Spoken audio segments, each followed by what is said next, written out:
Hello friends, welcome back to my channel Mishi daily routine.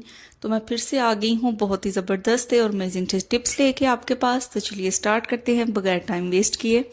तो आप देख सकते हैं यहाँ पे मैंने ले ली है एक कटोरी और यहाँ पे साथ मैंने ले लिया है एलोवेरा जेल।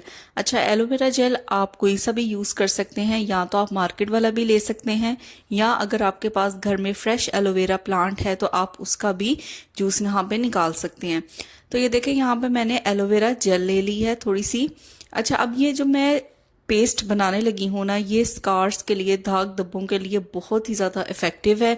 आपके अगर फेस पे है, नेक पे, बाजू पे, हाथों पे, जहाँ पे भी है आप इसको लगा सकते हैं।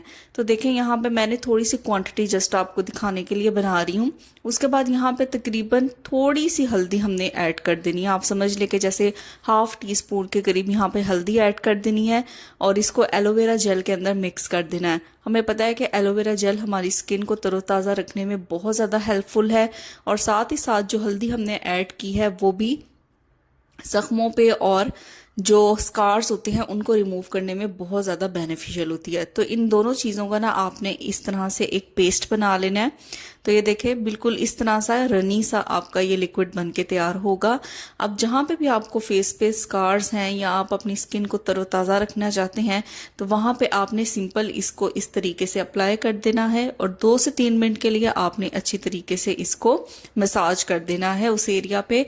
और उसके बाद आपने किसी भी अच्छे सोप से फेस को या जहाँ पे भी आपने ये अप्लाई किया है उसको आपने वॉश कर लेना है।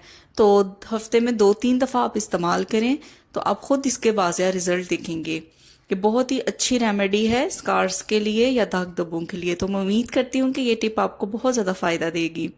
अच्छा, देख लेते हैं जी नेक्स्ट टिप। तो नेक्स्ट टिप जो है मेरा वो ग्लव्स को लेके है।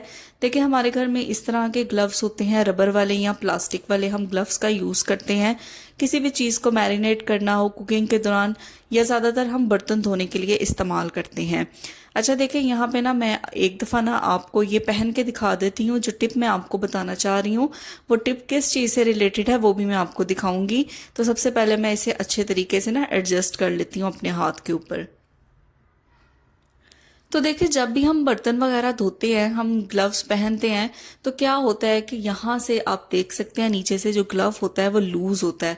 तो इसको पहनने का फायदा नहीं, अगर यहाँ से पानी एंटर हो जाए तो हमारा क्या फायदा ग्लव्स को पहन के बर्तन वगैरह वॉश करने का। अच्छा, इसको सिक्योर करने के लिए आपने क्या लेना है, आपने ना रबर बैंड ले लेना है। तो देखिए, इस तरह के रबर बैंड अक्सर हमारे घर में मौजूद होते हैं, बच्चों की पोनियों वगैरह के लिए हम यूज़ करते हैं। तो सिंपल जब भी आप ग्लव यूज़ करें तो इस तरीके से ना आप इसे सिक्योर कर लें रबर बैंड से। तो फिर आप जब भी बर्तन धोएंगे तो पानी इसके अंदर से नहीं एंटर होगा, एक ग्रिप बन जाएगी जिसकी वजह से आपके जो हाथ हैं वो बिल्कुल सेफ रहेंगे। और ग्लव पहनने के बावजूद अक्सर इस तरह होता है कि पानी एंटर हो जाता है नीचे से, जिसकी वजह से हमारे हाथ खराब हो जाते हैं। तो रबर का आप यूज़ करेंगे ना तो पानी बिल्कुल भी एंटर नहीं होगा और हमारे हाथ भी इससे बचे रहेंगे। तो अब बात कर लेते हैं नए कपड़ों की। देखिए, अक्सर हम मार्केट से जो कपड़े लेके आते हैं, अगर वो आपके काम वाले कपड़े हैं या उनके ऊपर इस तरह के कोई स्टोन्स लगे हैं जो आपको डर लगता है कि बार बार वॉश करने से वो ख़राब हो सकते हैं, वो काम ख़राब हो जाएगा, या वो स्टोन्स हैं या कुछ भी इस तरह का लगा हुआ है जिसका कलर फेड होने का या काम खराब होने का आपको डर है, तो हम क्या करते हैं अक्सर औकात के, जब हम 1-2 दफ़ा वो ड्रेस पहनते हैं, स्टार्टिंग में जब हम न्यू लेके आते हैं तो हम उसको वॉश नहीं करते, बिल्कुल इसी तरीके से फोल्ड करके हम उसको कबर्ड में रख देते हैं। जब तक वो गंदा ना हो हम उसे वॉश नहीं करते, ताकि उसका जो काम है या कलर है वो ख़राब ना हो जाए उसके काम का। तो क्या होता है कि अगर हम ऐसे ही कबर्ड में उसको रख देते हैं तो आहिस्ता आहिस्ता उसके अंदर से स्मेल आना स्टार्ट हो जाएगी, और फिर आहिस्ता आहिस्ता आपकी कबर्ड में से भी स्मेल आना आ जाएगी। तो हमने करना यहाँ पे क्या है, जो हम नए काम वाले सूट लेके आते हैं, अगर आपने एक दफ़ा उसे पहना है और आप उसे वॉश नहीं करना चाह रहे और इसी तरह आप उसे सेव करना चाह रहे हैं, कबर्ड में रखना चाह रहे हैं, तो आपने क्या करना है, सबसे पहले उस ड्रेस को ना आपने उल्टा कर लेना है और उसके बाद आपने ले लेना है कोई सा भी टेल्कम पाउडर जिसकी खुशबू थोड़ी सी अच्छी हो, या आप अपने घर में जो भी टेल्कम पाउडर यूज़ करते हैं आपने वो टेल्कम पाउडर ले लेना है। उसके बाद आपने क्या करना है कि ये देखें, जहाँ पे हमारे आर्मपिट्स होते हैं वहाँ पे यहाँ मैं थोड़ा थोड़ा करके दोनों साइड्स पे टेल्कम पाउडर अप्लाई कर दूंगी। अच्छा, टैल्कम पाउडर की ना एक तो ये प्रॉपर्टी होती है कि ये पसीने को जज़ब कर लेता है, जो भी वाटरी पसीना होता है ना उसको बड़े अच्छे तरीके से ये जज़ब कर लेता है। और दूसरा ये कि अगर इसकी खुशबू बहुत अच्छी है ना तो आहिस्ता आहिस्ता आपके जो आर्मपिट से जो बदबू आ रही थी ना वो भी ख़त्म होना स्टार्ट हो जाएगी। तो अब आप बेफिक्र होके इसको थोड़ा सा रब करें पाउडर को, तो इससे क्या होगा कि अच्छे तरीके से ये बैड स्मेल को जज़ब कर लेगा। तो पाउडर अप्लाई करने के बाद आप देख सकते हैं मैं इसे सीधा कर लूंगी, और सीधा करने के बाद आप सेम इसको फोल्ड करके अच्छे तरीके से अपनी कबर्ड में रख सकते हैं।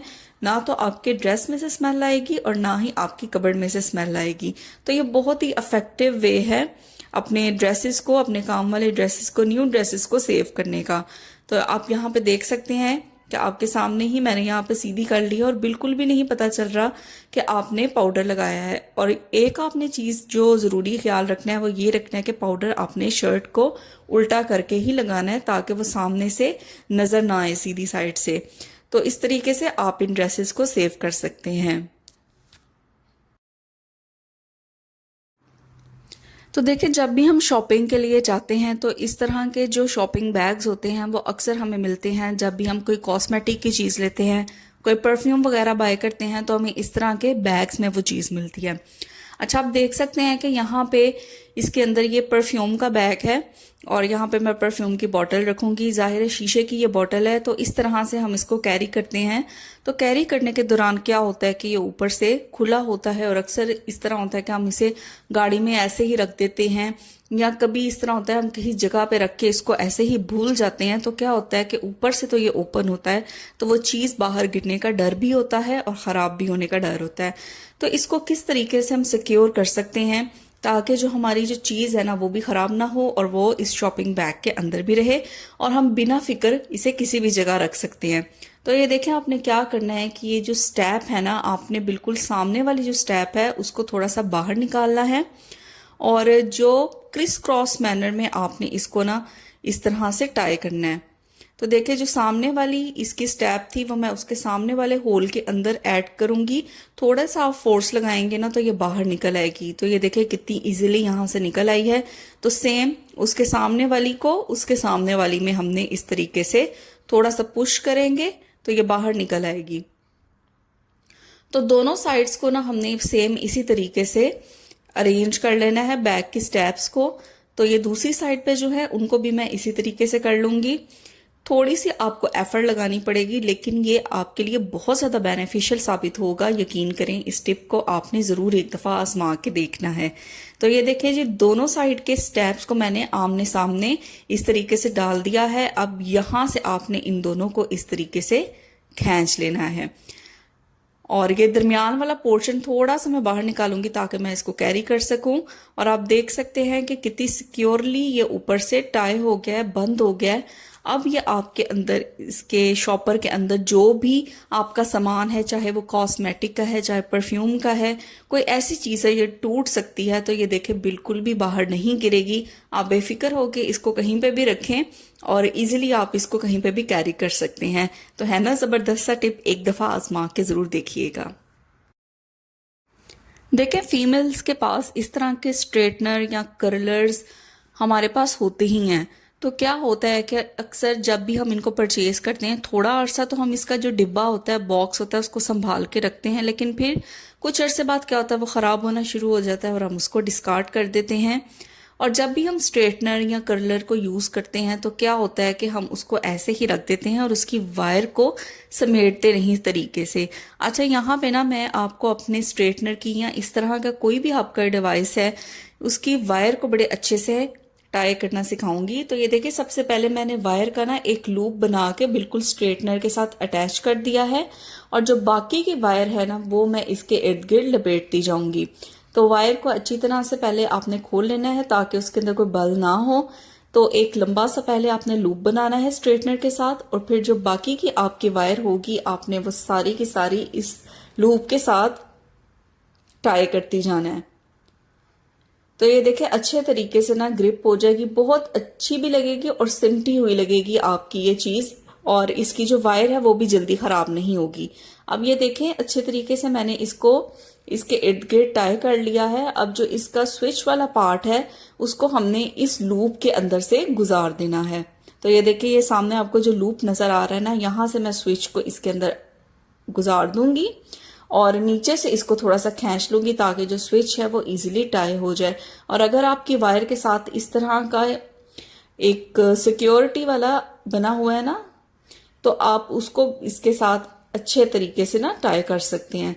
तो ये देखें, आपका जो स्ट्रेटनर है या आपका कोई भी इस तरह का ड्रायर है, तो इलेक्ट्रॉनिक डिवाइस है, उसकी जो वायर है ना वो बहुत अच्छी तरीके से सिक्योर भी हो जाएगी, सिमटी हुई भी लगेगी, ऑर्गेनाइज्ड लगेगी।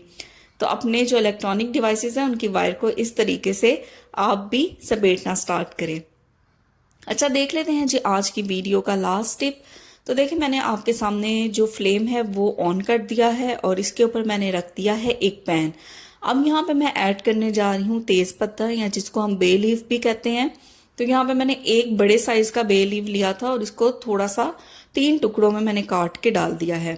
उसके बाद तकरीबन 1 टीस्पून के करीब यहाँ पे मैंने ली है अजवाइन, और तकरीबन ½ टीस्पून या 1 टीस्पून के करीब ही आपको यहाँ पे ले लेना है नमक।